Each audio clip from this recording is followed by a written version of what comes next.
It is about what is in for industry and fintech. So we are focusing on a very important but limited part of the Digital Euro project, and a part which is not that much in the focus of the public discussion, because the public discussion is more about retail, CBDC, about the role of banks, about holding limits on this kinds of stuff. But we are looking at other parts of the digital euro, and I would like to start with a small, let's say, technical introduction, then have a look to the innovative potential of these opportunities, and then shed light on the state of preparing these opportunities in the euro area. Looking to the technical issues of digital money, I like to stress a very basic thing, and that is that digital money has two features which traditional money doesn't have. The first feature is that digital money can be sent or transmitted via the internet. This is not online banking, because in online banking you also do it in front of your computer. But the essence is that in online banking, information is collected digitally, but then sent to the very traditional system of payments and accounts and clearing and so on, whereas digital money is transmitted directly on the net. So the money takes the form, the money that takes the form of a note or a coin or an account. But here the money takes the form of a data package, and that data package is transferred via the net. So directly, so it is more similar to a cash transaction than to an account-based transaction. But the money is not given from one person to the other, but sent via the net from one person to another wherever it is located. That is the first feature, which is different to traditional money. The second feature is the programmability. And that means that payments can be initiated automatically. This is today only the case for time limits or for scheduled payments. So you can say, please send money from A to B on Friday, the 14th of February, but you cannot link it to any other condition. This is different on blockchain-based smart contracts. You can condition the payment in a way that when the good or a digital asset or whatever arrives, the money is sent automatically in exchange. So the let's say very payment is almost deleted because it is made automatically. And this brings about a lot of opportunities for processes, for business cases, for the enlargement of client base. This is my second part of the introduction. So when you can link the payment to the fulfillment of a contract, then there's a new type and a new degree of security in your transaction, because for both sides, because for the seller, he can be sure that the money will be sent in the moment when the delivery has been executed. So there's no risk of not being paid for the good or the service. And on the other hand, for the purchaser, there is the certainty that the purchaser will pay only when the money only when the delivery has been executed. So an advantage for both sides. The second element here is that, of course, straight through digitization of all kind of processes can now include also the payment. And that has not been possible before. There was always a break of the media when it comes to the payment, because in the traditional world, payment has to be initiated by a person, by a transfer, by handing over cash, or showing a credit card or whatsoever. And that means a new level of digitalization in all kind of processes is possible. And here I would like to mention a few use cases, just to shed light on the opportunities. One use case was recently mentioned by Piero Cipollone on another occasion, and he said, well, when the Lufthansa is obliged to pay a certain fine when a flight is delayed, it is very easy to prove by digital means whether a flight is delayed. And if this occurs, a signal is sent on blockchain, and the fine is paid automatically to the customer. So no person involved, no transfer need to be made, all automatically done. Another very simple example may be you order a book from Amazon, and as soon as the book is located in your apartment, the payment is initiated. So you do not need to pay in advance.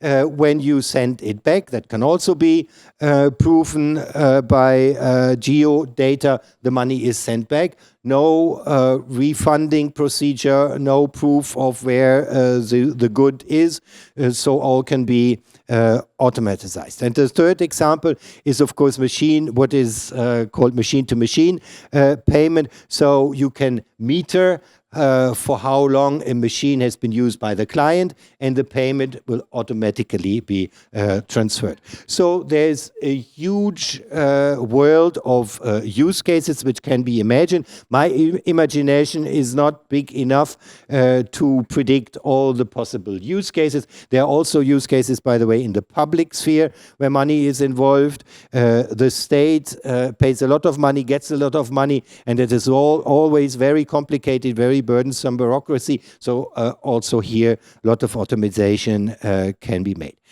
And the last point I want to make here, and that was alluded to by our previous speakers in the morning as well, and that is you can carry out transactions with people, speaking about the euro area and the digital euro, who are located anywhere in the European Union, which you don't know, which you don't meet, because the transaction on the blockchain is so secure that you can make business with all these kind of people without getting into closer contact. And this is what Burkhard, I think, said, that he meant that the EU internal market can benefit a lot from these kind of transactions, because from one day to another, your customer base is not your hometown, it's not around your in your jurisdiction, in your trusted, let's say, space,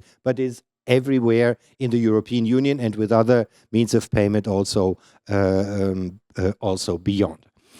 Well, my last point is, does the EU prepare for providing a digital euro for these kind of use cases?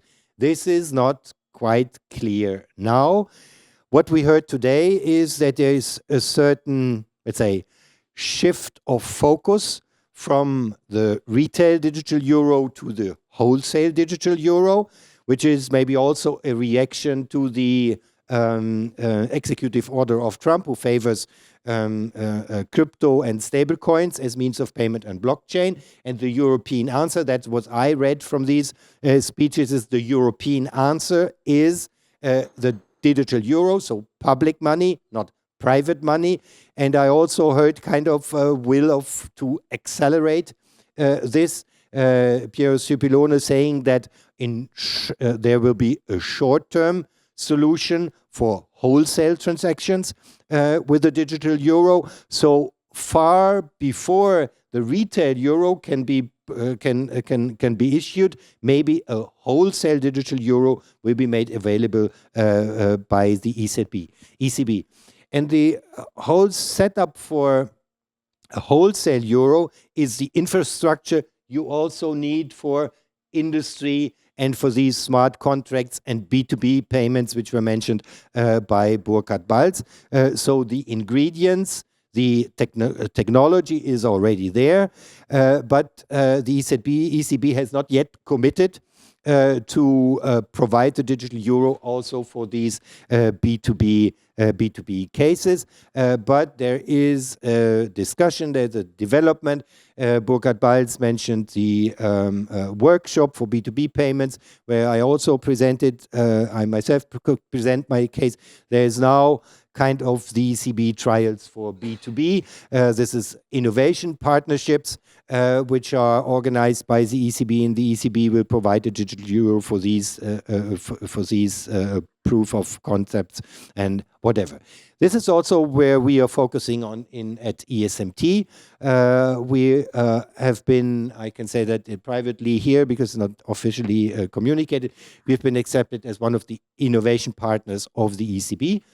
For the B2B payments, and we are looking for partners, for companies, for industry, for banks, but also for fintechs to join us for maybe 5 or 10 projects we want to develop in this year to show the benefits of these kind of applications, and hope that also the beneficiaries of these opportunities, which are industry, but also fintechs, which can provide the infrastructure for all this and provide the applications, that they also learn that there are opportunities out there.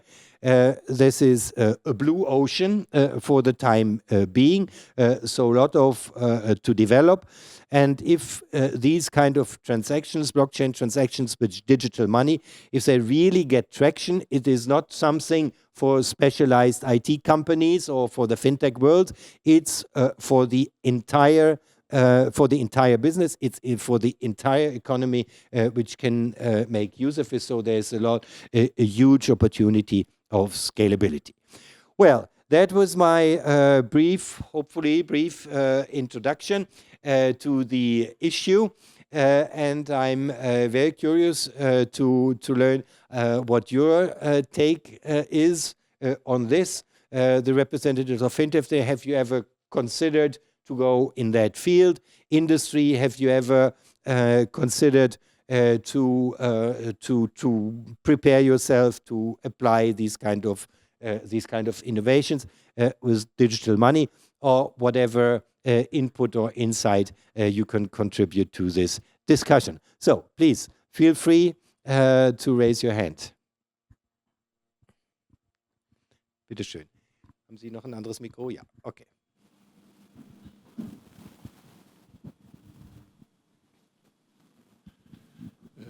I would like to know the difference, the advantages of digital euro against tokenized deposit or commercial bank money tokens and stablecoins in B2B use cases. Yeah, this is a very important and a very crucial point.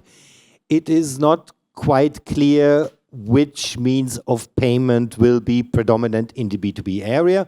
It is clear that from the technical point of view, commercial bank money tokens, tokenized deposits, stable coins, crypto assets serve as well the needs for these kind of transactions as a CBDC. I'm not able to predict which means of payment will finally make it. It will depend on the functionalities. It will depend on the benefit for the users, and maybe for small transactions in, let's say, services sector, also including retail customers, maybe in these areas, commercial bank money tokens are better suited and are more flexible. In wholesale, where big amounts of money needs to be transacted, maybe it's CBDC is more suited, but it's an open race. But the good news is that the banking sector and the finance industry has finally realized that they need to provide digital money for the future transaction universe. May I ask another question? Please. Related to the design criteria of programmability. The digital euro won't be a programmability design feature, but conditional payment feature. So in this sense, can it be used in combination with smart contracts? Well, there's of course a very sophisticated difference between programmability of money and conditional payments. The programmability of money usually is understood that the money itself is conditioned, so you can only spend it for vegetables and not for gin or whatever. So the limitation is in the money itself, whereas conditional payment, the condition is not in the money, but on the ledger. So this is the main difference, and the ECB, but also other central bankers, they are not very favorable to programmable money, because they say money must, a euro must be a euro and not conditioned. In some parts of the world that's different, but for the Western, I would say, jurisdictions, the programmability of the money itself is not in the discussion, but only conditional payments. You are right that for the retail euro, in some papers there is a conditional payment, well, noted, but not really explained how that could be possible in the setup which is foreseen for the retail euro, because the retail euro, a digital euro, is not based on blockchain. It's a closed system with a database, so it is not interoperable, a word Piero Cipollone used a lot of times in his speech, but it's not foreseen for the retail euro. So it could also be a very difficult trigger solution. But my understanding is that ECB is still considering issuing the digital euro also as a token. And they will issue it as a token for the wholesale area. So why shouldn't they make it possible also for B2B payments? Thank you.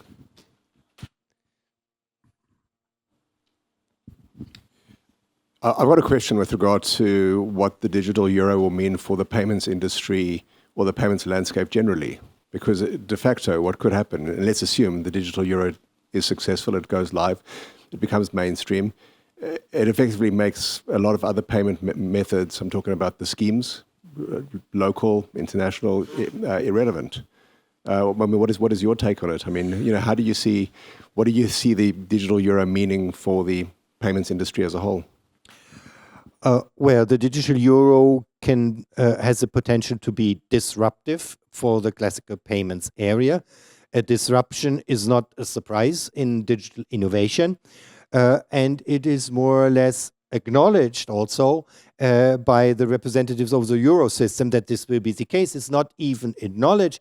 Burkhard Balz today said that it is even the intention to be more independent in Europe from international card schemes and so on. So there's even an intention behind. And and the challenge for the traditional payment providers is to become the main providers also for these solutions. And we see some innovative payment providers like PayPal issuing already tokens which can be used as a use of payment on these infrastructures. And my advice to the traditional payment providers is to use their customer base, to use their expertise, to use also their strengths and their size to jump on these technologies and become the providers for these ecosystem, which is by now not the case. I haven't seen any provider who says, well, I'm going to develop an app for craftsmen where they can organize the payment of their services on a blockchain on the basis of smart contracts. They may go to their bank, but the bank says, well, we can provide you with a wallet for the digital euro, but not more.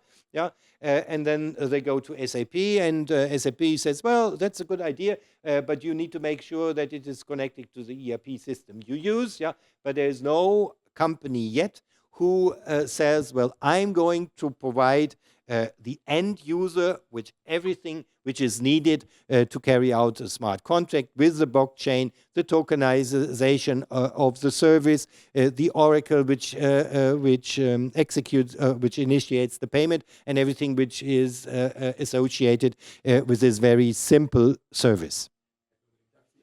Yeah. So okay. Yeah. Yeah.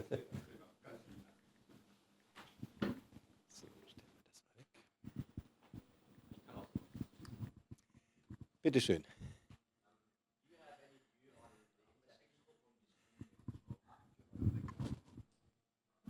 Do you have any view on the interaction of the digital euro with the announcement of the digital identity and the European wallet that is going to be implemented? Well, I'm still struggling on understanding the interconnection between both. And I'm not really sure whether they are developed, let's say, comprehensively, but there will be, of course, a touch point and some at some point in time. The digital identity or the onboarding or the identity issue for the retail euro is not solved with the digital identity because it's done by the traditional bank KYC system. But I can imagine that in the course of the development and also of advanced applications for the digital euro, there will be other parties involved which need to identify themselves digitally, and then they can use these services.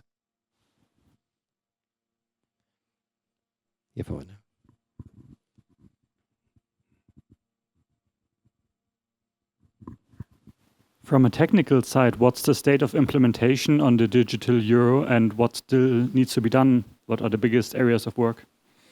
Well, that's of course a very broad question, and the workbenches in the ECB are crowded because a lot of things have to be done.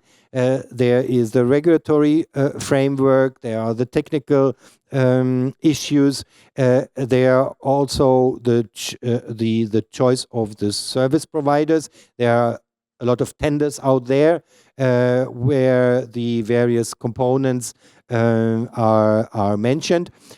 So it is a lot of things have to be done, but I would say they are halfway through, yeah, and they're progressing a lot. So they can enter the test phase maybe in 1 or 2 years, and then, and this is sometimes neglected, that the rollout of the retail digital euro is a big thing and a big risk. So you need to do a lot of testing before, and this is what consumes most of the preparation time until the digital euro will be issued. And there's the second arm, and this is the legislation which is prepared in the European Union with the Commission, the Parliament, and the Council. And there is already a proposal of the Commission, but there has been a break in the negotiations in the European Parliament due to the elections last year. There was also kind of slow motion in the Council because we have 3 presidencies which are not part of the euro area, so they have not a big interest to move this project forward. But I'm confident that the negotiations will take up speed and will be completed in time.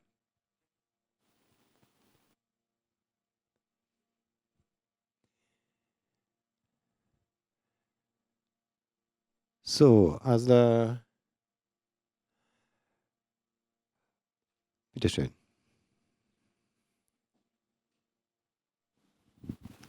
You talked about disruption and that it shouldn't be a surprise to any of us that this will also be a disruptive moment in time for payments. But and maybe this is a bit ketzerisch, but I'd like to ask you how, what advice would you give to the banks? What would you say to them? Because I think although at a high level, everyone's saying, yes, of course, we have to, and they're terrified. So, and maybe I'm overdoing it a little bit, but there is a lot of fear and angst here. So could you talk about how you would advise or what you would say to the banks in terms of their next steps? Well, thank you very much. I didn't find it exaggerated because the concerns of the banks, they are very clearly voiced, and they are, of course, also legitimate. But when I look to the development of the discussion in, let's say, the last 6 months, I see a bit of a change in the stance of the banks because they now start to realize that the digital euro will come somehow in some way or another. And they also start to consider the opportunities which are associated with it in the wholesale space, but also in the B2B space. And they are now reflecting on how they can position themselves in this disrupted market, and that's a good thing. There's still the defensive mode of the banking associations, but when you speak to the digital departments of banks, they are already far beyond that state, because they are considering, what are we going to do with this? Well, where are the opportunities for us? Where are the unique selling points for our business models to provide certain innovations? So we are here in a very, I would say, in a constructive process. And for me, I'm very curious to see whether in this new world there will be new market participants, fintechs, or other providers which we don't see at the moment, who will make it for these applications, or whether the traditional providers of financial services will be so smart and so quick that they make the race. Okay, so thank you very much for this discussion. We are already have already consumed our time, and lunch is waiting. If there's one additional or one last question, we can. I'm perfectly ready to take it. Please. Here kommt das Mikro. Yeah, I have a very global question. Thank you very much. My name is Kai Scholz. I'm a lawyer. So, with regards to the destabilization of the whole financial system, of course, the digitalized euro would be a very big improvement of the digital kind of world and digitalization. But at the same time, of course, it would kind of have an impact on banks, because they won't be able to, provide loans, etc., etc. It will be complicated. Do you have any thoughts on that currently? Well, this is, of course, one of the dilemma also for the central banks, which are to a large extent also the supervisors and are responsible for financial stability. And so there are the camps in the central bank who say, well, we need innovation, we need our money also to become digital. This is necessary. But then there are the financial stability people that say, what does that mean for financial intermediation? Yeah, is the money still available? We need to finance our economy. And there is a certain trade-off between those two. And in the euro area, the solution is to give the traditional banks a big role in the management of the digital euro, like the wallets and holding limits and these kind of. So the central banks are very conscious and very aware of that issue. So I'm quite confident that they will find a good balance. May I make a last point here?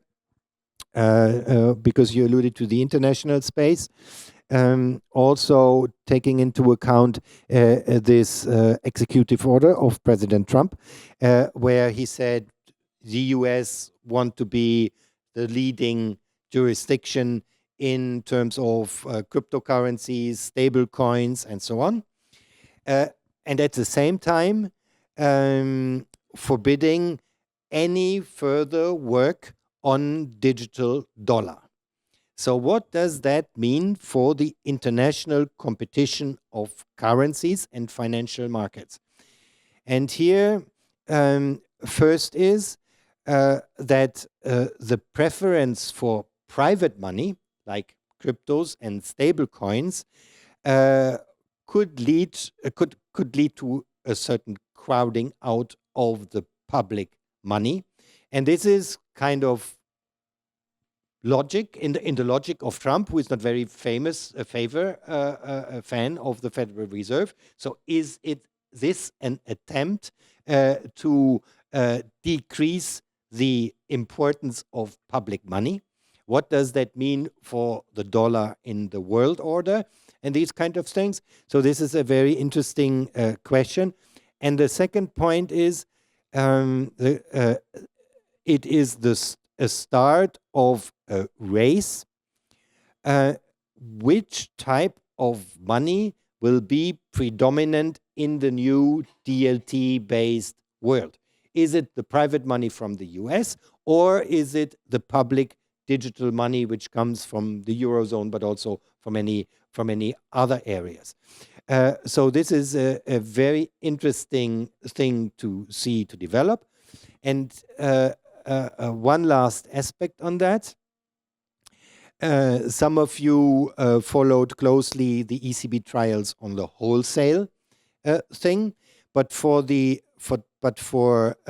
digital assets which are traded on DLT in the wholesale area, certainly central bank money is needed, because these type of transactions are only carried out with central bank money. Now the traditional system, target system, and so on. And also in the US, these transactions are paid with the public euro, the public dollar from the Federal Reserve.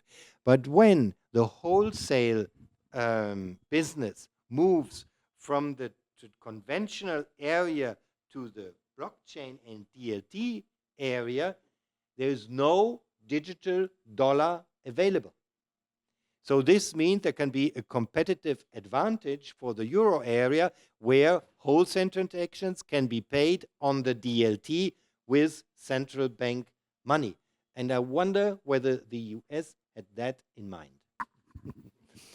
So thank you very much for listening to that, what is it, masterclass. I hope it fits your expectation. Thank you very much and have a good lunch.